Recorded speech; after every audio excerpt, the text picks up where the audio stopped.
40% ಸಿಗ್ತದೆ ಅಂದ್ರೂ ಕೂಡ ಯಾರಾದರೂ ಮಾಡ್ತಿದ್ದ ರೋಡದ್ದು ಅನುಕೂಲಗಳಿಗೆ ಸಾಕಷ್ಟಾಗಿದ್ದಾವೆ. ಇನ್ನೂ ಅಷ್ಟು ಮಾಡಿದರೆ ನಿಶ್ಚಿತವಾಗಿಯೂ ಈ ದೇಶ ಕಂಡಂಥ ಒಂದು ಒಳ್ಳೆಯ ನಾಯಕರಲ್ಲೇ ಇವರು ಆಗ್ಬೋದು. ಇಬ್ಬರಲ್ಲೂ ಅಂತ ಒಂದು ವ್ಯಕ್ತಿತ್ವ ಅದ. ಮತ್ತು ಈಗ ಇವರ ವ್ಯಕ್ತಿತ್ವ ಬೆಳೆಸ್ಬೇಕಾಗಿದೆ. ಇನ್ನುಳಿದವ್ರು ಯಾರು ಕಾಣ್ತಾ ಇಲ್ಲ.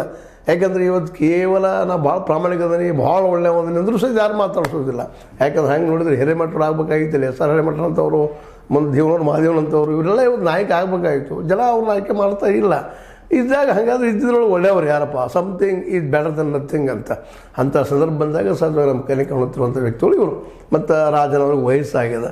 ಮುಂದೆ ನಂತರ ಪರಮೇಶ್ವರ್ ಅವ್ರಿಗೂ ನಿಧಾನಕ್ಕೆ ವಯಸ್ಸು ಸಾಗ್ತಾ ಇದೆ.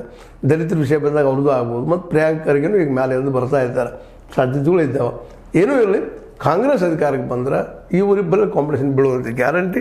ಆ ದಿಸೆಯಲ್ಲೇ ಇವ್ರು ಇನ್ನಷ್ಟು ಏನೇನು ಮಾಡ್ಬೋದು, ಏನು ಮಾಡಲಿಕ್ಕೆ ಸಾಧ್ಯ ಜನರ ಸಮೀಪ ಹೋಗೋದಕ್ಕನ್ನ ನಮಗನಿಸಿದ ಕೆಲವು ಮಾತಾಡಿದ್ದೀವಿ. ಈ ದಿಸೆಯಲ್ಲೇ ಸತೀಶ್ ಅವರಾಗಲಿ ಡಿ ಕೆ ಶಿ ಅವರಾಗಲಿ ಮಾಡಿದ್ರೆ ಒಳ್ಳೆಯದು. ಮತ್ತು ಇಬ್ಬರು ಸಮಾನವಾಗಿ ಹೇಳಿದ್ದೀನಿ. ಈಗಾಗಲೇ RSS ಅಂತ ಸಂಘಟನೆಯವ್ರಿಗೆ ಬೆಂಬಲ ಇಲ್ಲ, ಬಟ್ ಅದ್ರ ವಿರೋಧಿ ಅನ್ನೋದು ಮಾತ್ರ ಅಷ್ಟು ಸತ್ಯದ. ಆ ದಿಸೆಯಲ್ಲಿ ಏನಾದ್ರು ಆಗ್ತದೆ ನೋಡೋಣ. ಸಂಘಟನೆಕಾರರು ಹೋದಾರ, ಜನರಿಗೆ ಹೋಗ್ತಾ ಇದ್ದಾರೆ.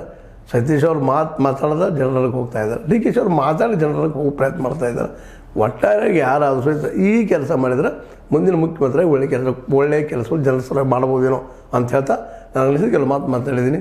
ಅದು ನಿಮಗೆ ಲೈಕ್ ಆಗಿರ್ಬೋದು. ಲೈಕ್ ಮಾಡಿ, ಶೇರ್ ಮಾಡಿ, ಕಮೆಂಟ್ ಮಾಡಿ, ಜೊತೆ ಸಬ್ಸ್ಕ್ರೈಬ್ ಅದನ್ನು ನಿಲ್ಲಿಸಬೇಡ ಅಂತ ಹೇಳ್ತಾ H16 ನ್ಯೂಸ್ ಅರ್ಥಾತ್ ಸೀತಾರಾಮ ಸತ್ಯದ ಕೈಗಳಲ್ಲಿ ವಂದನೆಗಳು.